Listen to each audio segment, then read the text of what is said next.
This is the small muffle furnace or kiln that I've made using parts that I've picked up in various places. There's the controller in the bottom. You can set the temperature up to 2000 degrees, and there's a thermocouple that gives you the reading and does the control. So when it reaches the temperature, the relay clicks on and off and keeps it there. All the electronics are in the bottom tray.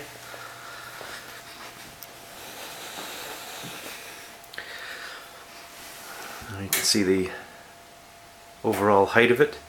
It's made out of a legal portable filing cabinet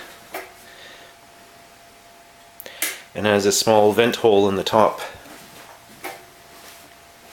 and plugs into a standard wall outlet.